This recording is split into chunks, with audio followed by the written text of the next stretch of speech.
Should we make a start? Right, good afternoon, everybody, and thank you for joining the ADAS The Real Deal this afternoon.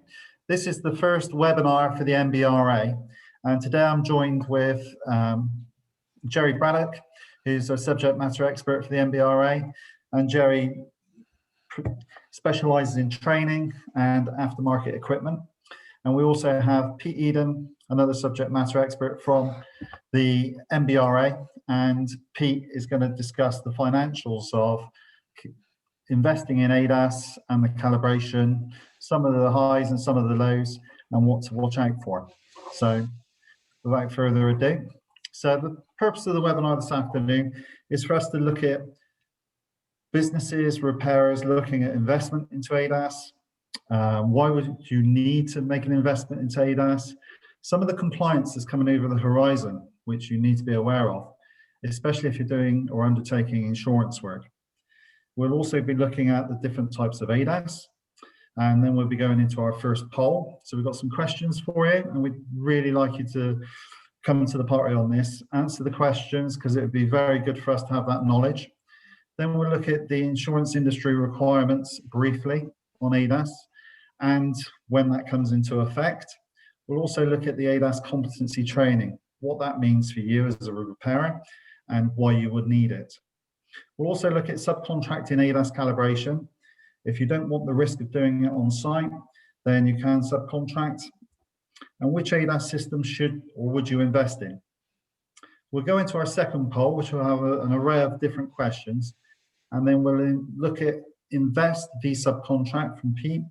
And we'll look at a return on investment. If you are going to invest and make that leap of faith into technology, what can you expect? And then we'll go into Q&A. And if you can put through some questions, then I'll be asking that at the end of this webinar. So, purpose of the event: ADAS, the Advanced Driving Assistance Systems. So, for a lot of people now, you've got ADAS embedded into your vehicle. You've got cameras, you've got LiDARs, radars, ultrasonic hardware on the vehicle that keeps the occupants of the vehicle safe most of the time, and it also looks after pedestrians. So it's a lot more informative for you. And if you can't brake or take emergency action quick enough, then this ADAS functionality will potentially kick in and either reduce the collision speed, therefore the intrusive nature of that collision, and potentially someone's life. So it is really important. And you haven't got a choice on this. This kit is on vehicles now. It's been on vehicles since the year 2000 and before that, and it's becoming ever prominent within vehicle manufacturers' technology design of vehicles. And it will get even more complex as the years go on, as vehicles become semi-autonomous and then autonomous. So the MBRA technical team will give an overview of the aftermarket equipment. So Jerry's been speaking to lots of aftermarket manufacturers of the equipment, and we'll go through what they cover, some of the costs, what you can expect if you wanted to invest in the equipment, and then Pete will run through the return on investment. We will update you on the training of ADAS competency, so Jerry will discuss that with you, along with the training providers. And we'll look at the IIR requirements, only briefly today, because in January we will be completing a webinar solely for IIR. And this is something that Thatcham has created with insurance companies, and it's got nothing to do with commercials. It's purely about getting it right from an ADAS calibration perspective and making sure that when vehicles are repaired, they're repaired correctly. But I won't steal Jerry's thunder. That's Jerry's bit of the webinar.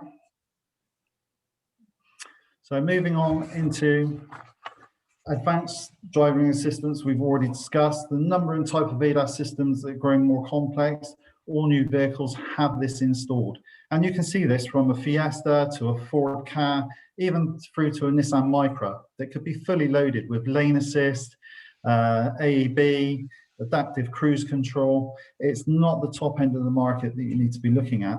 And if you're going to do a bumper repair, this could impact you also. It's not for the medium to the large repair. It can be a scratch to a bumper if it's in the vicinity of a sensor or a piece of hardware that's connected to the ADAS, then you really need to look at the methods. So without further ado, let's go through to our first poll and have a look at the questions. So the first question, do you know about IIR requirements? This is the insurance industry requirements that will come into play next year. Simply yes, no, or you're not aware and you'd like more information, because that's what we're going to build our webinar around in January. Then, do you know when IIR comes into effect? If you don't, that's fine, because this is what this knowledge is all about, and we're here to be able to walk you through this journey and support you through 2021. Do you have the staff trained and competent in ADAS systems? Yes, no, not yet, would like some guidance, not yet, but they are booked in for training. Or competent training, is this the aftermarket manufacturers that have given you training on site? Well, I don't believe that would be the competent training. Or have you actually gone to somewhere like a training facility for an IMI ADAS competent training, which would be a lot more insightful, and this is what the IIR are looking for next year. So if you could complete those questions.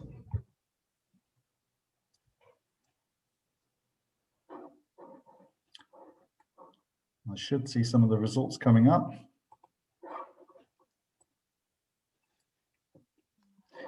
So do you know about IIR? So 28% of you say you do, 25% no, and 47% are aware but would like more information. So that's a big bulk of the community on the call today. And you know, that's why we're going to do the webinar in January. Do you know when IIR come into effect? Yes, 38%, 63% no. Jerry's going to give you that date in the following slides, but it sounds like the webinar in January will be quite busy. Do you have staff trained in competent ADAS systems? Yes, 31%, no, 25%, not yet, I'd like some more guidance, 41%, and not yet, but they're booked in for training, 3%. So this should be really informative for you moving forward. And after this webinar, we will be releasing the training providers that can give you that competent training. Right, so without further ado, Jerry, can I hand over to you to go through the next slides, please? Right, good afternoon, everybody. We'll start off with the title of this first slide, IIR requirements for working on ADAS systems. This, in simple language, is insurance industry requirements for ADAS calibration, which is the work that was worked through by Thatcham and insurance companies and major players in our industry, and they came out with this document that gives you the requirements and the guidance about IIR, which comes into effect after the 31st of March 2021. Part of this will require companies to have ADAS competent staff who will decide what calibrations may be required, if indeed they are required. They should have staff with the IMI accreditation, AOM 230. At the moment, this is the only accreditation available. Now, this IIR requirement affects people with BS 10125, but it also affects people who do not have BS 10125 because it applies to all insurance repair. Training is, you have a very short window of opportunity. Could I have the next slide, please? We only have in the United Kingdom 15 training organizations that can deliver the AOM 230. You'll see that these are spread widely. There's one in Northern Ireland at Londonderry, but they're spread out. Now, obviously, the concern is getting bookings for the training in that short time period, and this is a cause for concern. The people who should be trained. It is obvious that your VDA must have a general ADAS knowledge to be able to assimilate what does or does not need done on a repair that comes through the door of the business. It's also obvious that you need technicians who they may be capable of working the calibration equipment, but they also need the understanding. Because if you don't understand what is fitted to the vehicle and what might need calibrated or checked, then you're not doing the job with competence. So that is something that is going to be an ongoing problem. And you can see from that clearly that a business of any size may end up having to train 2 VDAs at least to cover holidays and absence, and at least 2 technicians to cover holidays and absence. The typical cost of the AOM 230 is circa £510 plus VAT per candidate. Could I have the next slide, please? So from that, we move on to the fact that IIR requirements don't go away whether you invest in ADAS equipment or not. If you subcontract your ADAS calibration, the same rules apply to the subcontract. The subcontractor must have a competent person in ADAS systems with the IMI accreditation AOM 230, and they must give you proof. You must have physical proof, a copy of the certification. That will be particularly important if you are BS 10125, because the BSI are actually already auditing people on whether or not they have that qualification for ADAS. So you can see this is moving forward at a bit of a pace. And so you've got to start making your decisions about whether you're going to invest or whether you're going to subcontract or whether you're going to continue to subcontract. Could I have the next slide, please? ADAS systems. Which system do we go for? Well, I can't possibly tell you that you must go one route or another, and neither would I.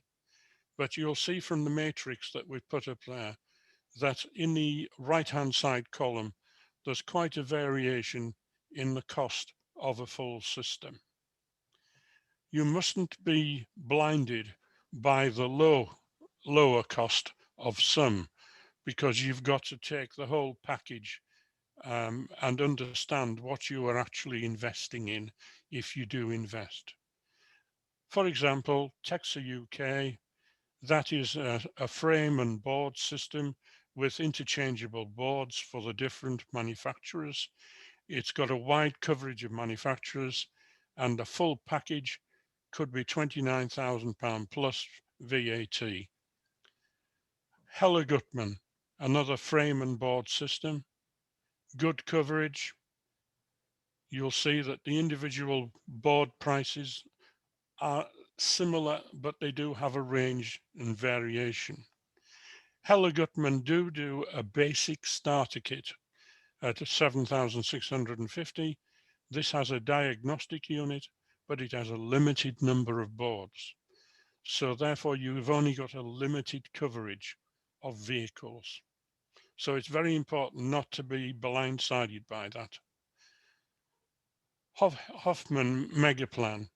There again, that is the new digital 65-inch TV platform on a frame, and all of your boards are downloaded into that rather than being separate boards. Now, obviously, this full package you will see is 28,000. The difficulty there is that there are ongoing changes that will happen all the time. It's very important about downloads. So you've got licenses and yearly updates to pay for as well. We move on. We've got Snap-on UK. They have a frame and board system as well that has a good coverage as well. They've all got a very similar coverage and manufacturer if you invest in the full kit. You will see that they have got what on the face of it looks an attractive offer of 9,550. However, that does not include a diagnostic unit. Now then, you would need a snap-on diagnostic unit that was suitable for the ADAS kit. The snag here is that the snap-on diagnostic units, as you're probably aware, are sold separately by the snap-on drivers who go around in the vans selling tools and diagnostic equipment. So you would need to add the cost of your diagnostic machine to that package. Carolina are in the marketplace, and as they are part of the snap-on, they are offering the same package. And there again, no diagnostic unit is included. You've got to sort that out separately. Then you come to the Red Diagnostics. Now this is the unit favored by Audatex. This is the digital, I beg your pardon, I do apologize, that's down as digital. I believe that should be framed and board. But there again, that is excellent coverage, all the models. There's a software upgrade of £999 a year. The full package, 18,995. Now, this, as with many of the other offerings, are very good coverage, etc., etc., but they don't offer a starter pack or anything like that. They use the Launch software package. Launch UK are concentrating all their efforts into the Red Diagnostics and Audatex offering. Therefore, they are not making an offering themselves at this time. Autel UK, they have a digital offering, and you will see that they have also got a starter pack and they've got a full kit availability. There again, good coverage, but the devil's in the detail. You move on to Beesbath AG. Beesbath historically were one, they came into the marketplace to help the VAG approved body shops and VAG networks. Their offering is quite a substantial cost of 32,500, pardon me. And this is, when it's offered to the VAG network, only covers the VAG franchises. However, you can add to this to cover the other makes. Robert Bosch AG, this is a frame and boards as well, and this package, as you will see when you compare to the others, is a full package of 18,950. Now the thing to point out here is that you cannot make a judgment completely from looking at this matrix. You must make inquiries and obtain demonstrations. It is not wise to invest in any of this equipment unless you have had a demonstration and a quotation that is suitable for your business. Because depending on what sort of work your business does, decides on whether you need full coverage of models or whether you can get away with lesser coverage. You'll see in the notes at the bottom that I put in the notes about the various bits and pieces, and I've also added in the actual names of the snap-on equipment that is suitable for the snap-on ADAS offering. We will be sending this out to you after the webinar. Next slide, please. I think we're going to go on to the poll, Jerry, but can we just go back one slide and just have a look at that grid? I think you're not actually wrong with Red's Diagnostics, because I think they do actually supply, there's an offering of a TV and the actual static port. So I think that's fair to say, Jerry.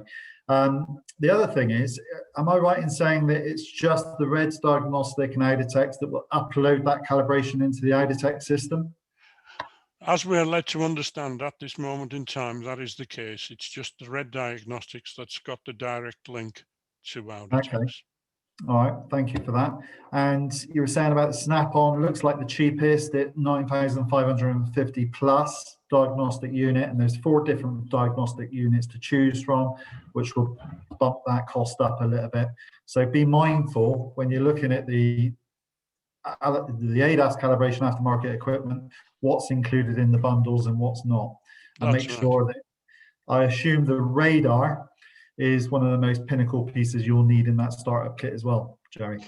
Well, you see, Snap-on actually have made an offer of their starter kit with free radar attachment for NBRA members. But of course, it is a starter kit.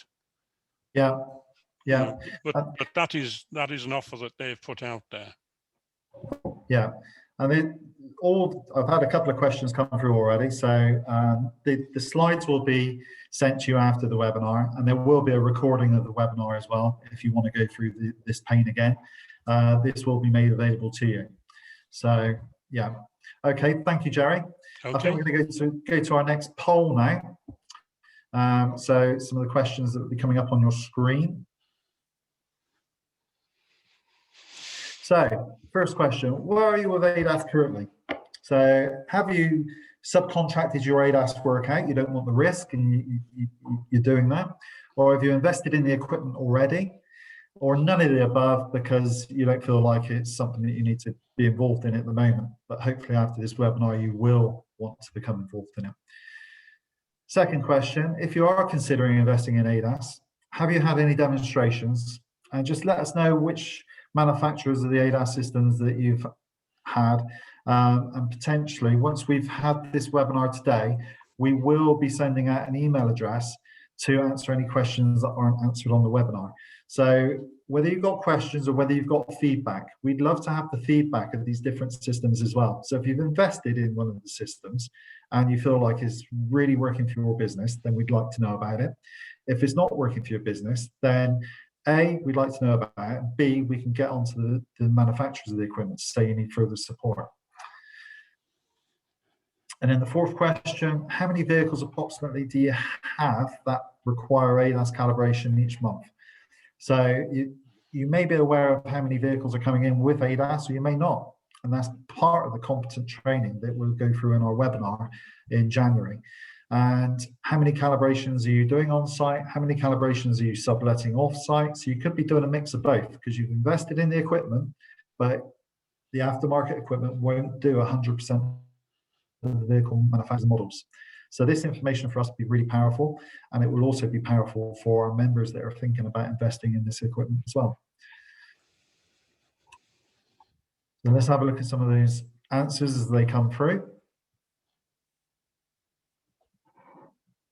So, where are you with ADAS currently? Currently subcontract 33%. You've already invested in the equipment, so 58% of the members on the call today have already made that leap of faith, and we'd be really interested to know what you think of it. And question 2, if you're considering investment in ADAS, have you had any demonstrations? So there you go. Red Diagnostics is the leading aftermarket solution that you've had demonstrations from. If you've already invested, then again, Red Diagnostics seem to be market leader there, and Helle Gutman following slightly behind. Not a lot on Texa, which is surprising for me. And how many vehicles would you say you calibrate each month? So 42% of you are saying between 9 and 12 vehicles, and you know it's neck in neck with over 16, 0, 1 to 3. But there's a fair old mix in there, and it's going to be clear to us that there's support required moving forward. So thank you for answering these questions. So I'm going to move on now and hand over to Pete. Pete's going to walk through some of the financials, some of the things we're going to look at. Either you're going to subcontract or you're going to make the investment yourself, and how you might want to make a return on investment on that equipment. So over to you, Pete. Thank you, Tom. Good afternoon, everybody. I think Tom's pretty much answered that in the poll there. Shall I or shan't I? It looks like the great majority of you have said you shall, because you've already invested, which I think is great. Good to see that the industry is so proactive to what's coming our way. So I've really written this, I suppose, around those that haven't, maybe sitting on the fence. I've been telling people for a while now, well, just keep your powder dry. Don't spend any money just yet, because it's such a fast moving thing. Other businesses want to move with it, and that's great, and I applaud that. But the first question I've got there is, do you invest or do you subcontract? I think we've pretty much got the answer to that. So I've looked at the average cost of an ADAS recalibration. Through a dealer, it's about £400, and with an independent or in-house would be around about £250. So what I've now done is broken that down a little bit more to a main dealer who would charge £80 through to £600. £80 being a dynamic recalibration, just a 5 mile, 50 mile an hour drive up the road and back, and it's pretty much done the job. Down to another one where you'd need to do the complete tracking, go right through the diagnostics from start to finish through the ACU, and recalibrate the whole system. In-house, again, there around about £200 at 199 up to 295. That would come back with a certificate that the diagnostic would produce for you to give on to your customer, and that would then give us an industry average of around £250. And that figure I worked out probably about a month ago. I was heartened to see that the APP guy came out last week and it was bang on the same money that I had. So I have every confidence I'm more or less in the right area there. So gross profit on that repair would very much depend on that particular vehicle, that model of vehicle. Some Mercedes, for instance, have ADAS on them within a model year. And if we pick the C-Class, where there are 3 different types of ADAS on it. One has a LiDAR, one has a radar, and one has a radar, a LiDAR, and a camera. So as you can see, just on one particular model, it can be a little bit of a minefield. So that gross profit, I would suggest, would be around about 20% if you were subcontracting it out. But that is all about you negotiating that with your work provider. On the average cost, that would give us £50. So there is money there to be made. For those that don't have anything, what I would say to you is work out the number of repairs that you're likely to do. So how many vehicles have you had come through with ADAS on it? Even those that you've not had to do anything with, it just will give you a good indication as to how many vehicles are in your park. And you can do that for this year, even for the last 3 or 6 months. But that just gives you a potential of how much work you've potentially got there. And obviously, if you've not got that much, then you don't necessarily need to invest that quickly. And as a business in a city or a town, there's usually a greater number of vehicles I've found that have got some form of ADAS. If you look at London, tends to have more upmarket or cars or cars of a higher spec to some of the towns around where I live, for sure. And those are the ones that tend to have ADAS on them. The more rural body shops will see lesser volumes of those vehicles because there are more old-fashioned Land Rover and things. Certainly where I live, you have a job to see somebody in a Mercedes, but you very often see somebody in a Land Rover or Mitsubishi 4-wheel drive and a sheep in the back. But what I'm saying there is you will still need to invest, but maybe you've got a little bit longer to make that decision because your park isn't quite the same as, say, somebody who has a body shop just on the edge of Chelsea. Okay, next slide, please. Okay, so the return on your investment, what I've looked at here is the most expensive by way of an example, which is £28,000 for the full kit plus VAT. Typically, we'd write that down over a 5-year period. I have heard of some body shops, because of the upgrades that you'll need throughout that 5-year period, writing it down over a 7-year period. But typically, we'd do that in the industry over 5 years. So if you took that over a 5-year period, you'd need to see £5,600 a year, break it down a bit more, £467 a month. So on the next bullet point, what I've done there is taken an average job of between £200 and £300. So at £300, you'd really need 1.5 jobs a week. So broken down, guys, that doesn't pose such a horrific picture. Depending on how many you've got coming through your shop, 1.5 jobs a week doesn't seem to be an awful lot of work. Bear in mind that is just to break even. That's not profit. Like all businesses, it's the gross profit that makes your profit, and that's really how you negotiate that job with your work provider. As you know, on some jobs you'll make more money on some models than you will on others, just because of the model that it is. May well be that you're pretty good on Skoda because you've got somebody that's come from a Skoda dealership. It's all about the cars that are in your park, the mix, as Jerry said, in the kit that you have, and looking at the kit that best suits what you've got. And the way to find out what you've got is to look. And I'm sure every single one of you that have invested have pretty much done that and have invested your money in and around. You wouldn't necessarily get a B-Spar system unless you were seeing lots of Volkswagens or Volkswagen Group cars come through. It is very expensive, but if you don't see many of them, you'd perhaps be better off getting something else. So that really is it in a nutshell. And I think the underwriting thing there is just look in your park, look what you've got, try and measure it. We're here to help. Unlike you, we have a little bit more time to research and look into this. You're busy from morning till night. Come back to us if you need any help. We're here to help your hand, give you any advice that we can do. We're not ever going to tell you what to do, but we're here as a sounding board, really, to just help you through that. And I think Tom's got another straw poll now. Tom, have we done with those? I think we've done with those as questions now, Pete. So a couple of questions that are coming through. So I know Mike Oliver, you've got a couple of questions that have come through saying that, or a bit of advice as well, really, saying that it's absolutely crucial that you have a solid Wi-Fi connection in your workshop when completing the ADAS calibrations, and it's probably preferable if you can to have it hardwired into the machine. And I think from experience, the battery conditioning for the vehicle whilst you're completing the calibration is also crucial. And Mike, you've also raised a question reference insurers and obviously the cost of the investment. We are in dialogue with insurers, and we're painfully aware that when the IIR came out earlier this year and it's going to come into effect early part of next year, that there was no consideration for commercials.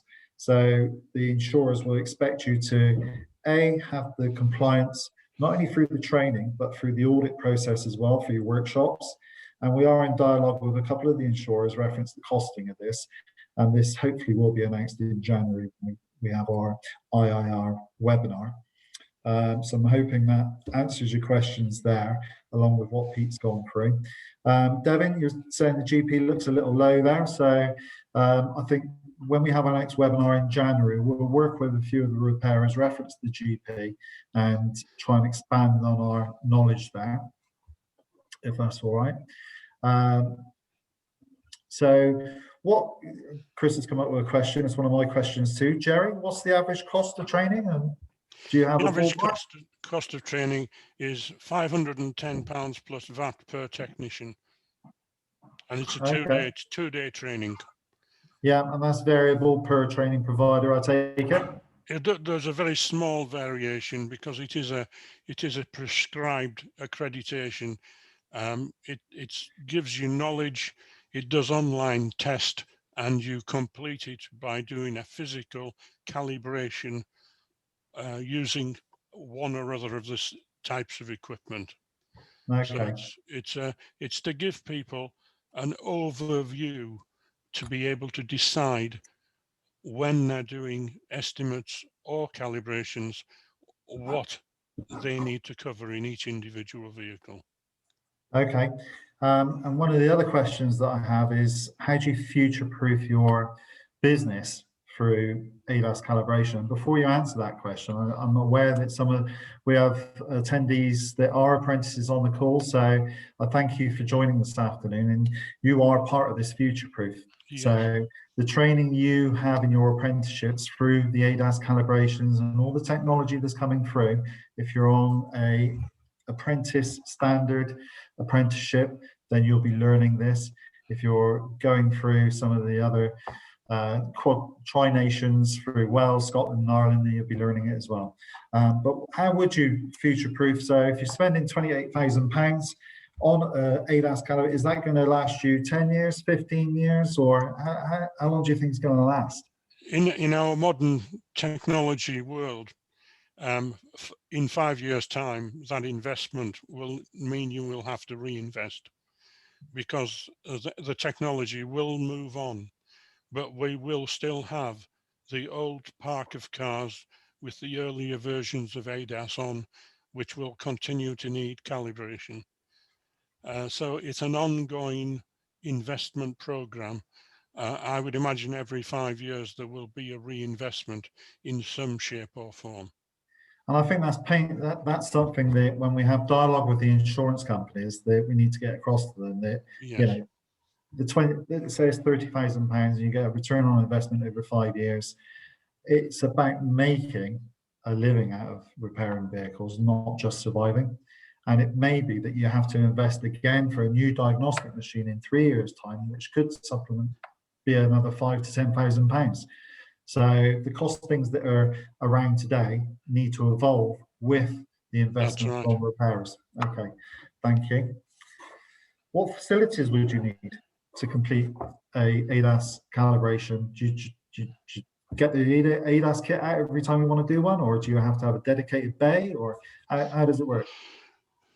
In an ideal situation, you would either have an ADAS bay, and that would normally be adjacent to your wheel alignment or geometry bay, because obviously, depending on the depth of the accident repair, it may well have suspension and chassis damage, in which case you'd have to do a full four-wheel alignment before you did the ADAS. So it's a matter of, depending on the premises, it might be more convenient to combine it, or it might be more convenient to have it separate. But you would need a full bay, not a small bay, it would need to be a full bay. And you've got to remember that when you're using the digital television option, you couldn't sight that bay where there are a lot of windows, because obviously the glare off the windows would give you very poor vision on your digital TV. And I assume if you've got 5 to 25 boards for the static calibration, you're going to have to store those somewhere as well. This is another problem that people don't take account of. You do need a satisfactory, clean storage facility for all those boards, because obviously if they're damaged or they become discolored or whatever, or dirty, it will affect the calibration. Okay, thank you. Just add a bit on there, Tom. I see both, and I think the most successful ones that have got a dedicated bay with at least 2 meters around the side and the front and rear of the vehicle. They're the ones that seem to be making the most money. It's a bit more, how can I put it, easier to keep clean. It's almost like a flow line system where the car can come in, go on it. If it needs to go on a ramp and go up in the air, it can have its geometry redone before the calibration starts. So I would always go with a standalone bay. Not every building has got that space, but if you possibly can, that for me is the way to do it. Okay, thank you, Pete. One of the other questions, or it's not a question, it's more knowledge really. So some companies have set themselves up as a diagnostic ADAS calibration company, purely because A, they may not have the space in their workshop to complete the ADAS calibrations, and 2, they may be offering this service to a wider array of work, garages, independents, tire replacement, geometries, that type of thing around their business. And this seems to be working quite successfully for some companies. And it's not for the MBRA to say that's the way you should go, but it's one lever that you should consider. We've got some more questions coming through. We are running out of time. So, Jerry, for BS 10125, will the equipment require calibration maintenance? And if so, how regular and at what cost? It's an annual, depending on the equipment. If it is the board and frame, the diagnostics do self-calibrate every time they're switched on. And then it's a physical maintenance with the boards and the frame. But the companies all have a program in place of an annual service, minimum of an annual service and calibration. And as I say, these calibrations often, they can be done very, very straightforwardly by the virtue of the technology of the diagnostic machine. And particularly if you have the digital version, there is a calibration program that they go through. But they do all vary, but there is a minimum requirement that they are inspected at least once a year. Okay, thank you, Jerry. A couple of other questions that are coming through quite quickly. So also, if in-house evidence would need to be provided to demonstrate this, it's been carried out, do the systems generate the evidence? We'll be running through this in our webinar in January, the compliance of IIR and how you will be able to get through this journey, and we'll hold your hand through that. The bay is another consideration, because obviously if you take up a bay for ADAS, then you need to make sure that it's more profitable than what else you might be doing in that bay, whether it be mechanical, panel, or paint prep. Access to information about spec on vehicles limited and needs to be debated. What's the best solution to date? So we would like to become in dialogue with some of the aftermarket manufacturers, reference the range of vehicle manufacturers and the models they provide.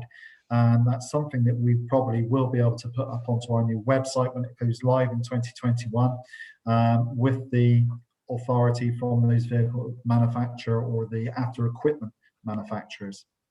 I think we're just about to run out of time. The only other question would be, for me, is if you've got to jump through all these hoops for IIR. The insurance companies want you to be compliant, and let's make no mistake, we've supported the MBRA in this journey for the right reasons to make sure. But it's another time investment from the repairers, and you need to get a return on that investment. Now, I've been working with some of the members of the MBRA, and we are in dialogue with some of the insurance companies, reference what that cost might look like. And like I said earlier in the webinar, we'll try and get that cost out in January, along with our webinar, and we'll be providing a lot more information after this event, not only the slides, but also the webinar and some of the information that we have referenced the ADAS and calibrations and things you need to consider. Tom, So, one yes. point that I need to clarify, the ADAS training, the IMI accreditation, it has a 3-year life, the same as every other IMI accreditation. I think it was important to point that out. It is renewable. It's valid for 3 years. Yes. Brilliant. Okay, Jerry, thank you. You've been awesome. Thank you very much for joining us on the webinar today, along with Pete. Thank you, Pete. Your knowledge is absolutely priceless. Shelley for facilitating the slides and the polls. And I'd like to thank all the apprentices that joined today. I'd like to really thank the members for taking. If you haven't got my email, or Pete or Jerry's, then we'll circulate those as well. If you've got questions, please raise them and we'll do our very best to answer them. Thank you very much for your time today, and we'll look forward to doing another webinar in January, reference IIR. Many thanks.